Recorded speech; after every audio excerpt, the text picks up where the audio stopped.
संसद चले उसके लिए आपकी अपनी कोई प्लानिंग होगी? क्योंकि अगर वहां ऐसे ही शेम शेम के नारे या अगर विरोध होता रहेगा तो संसद चलेगी कैसे? अर्पिता जी, सदन चलाना सरकार का काम है।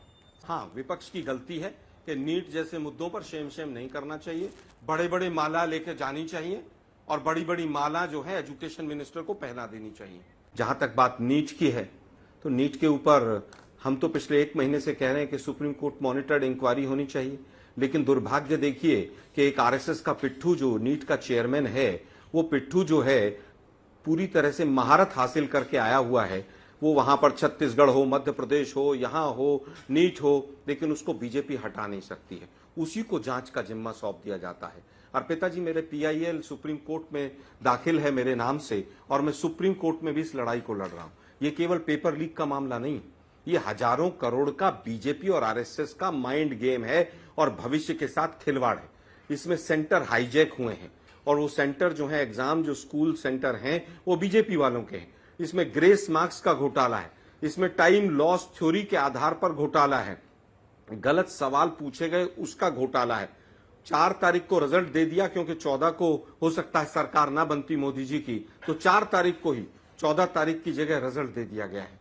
आज हालत यह है कि बीजेपी के अलावा पूरा देश नीट के में चाहता है कि एग्जाम दोबारा हो, monitored supreme court monitored inquiry हो और एनटीए के चेयरमैन को तुरंत बर्खास्त करके जेल में डाल दिया जाए। लेकिन बीजेपी बचा रही है और कुछ मोदी जी का पक्षधर मीडिया के साथी हैं, वो हमसे इस तरह के सवाल पूछ रहे हैं। शायद हम ही गलत कर रहे हैं, क्योंकि वो पहले से उनको 10 साल से इस तरह की आदत हो गई है।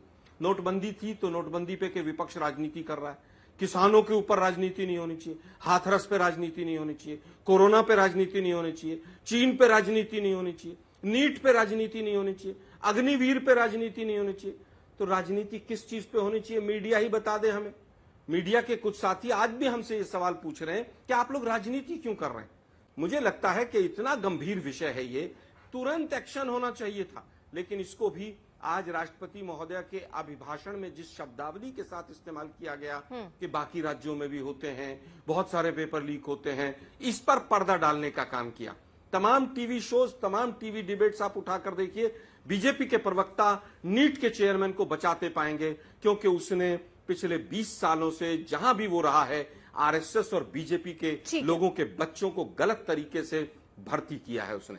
यही कारण है कि आज हालत यह है कि इतना क्रूअल लाठीचार्ज हुआ है यूथ कांग्रेस के ऊपर। हम कड़े शब्दों में निंदा करते हैं। एनएसयूआई के छात्रों के ऊपर केस दर्ज करेंगे आप, यूथ कांग्रेस के ऊपर लाठीचार्ज करेंगे और प्रदीप कुमार जोशी खुले घूमेंगे, वही जांच भी करेंगे। यही दुर्भाग्य है।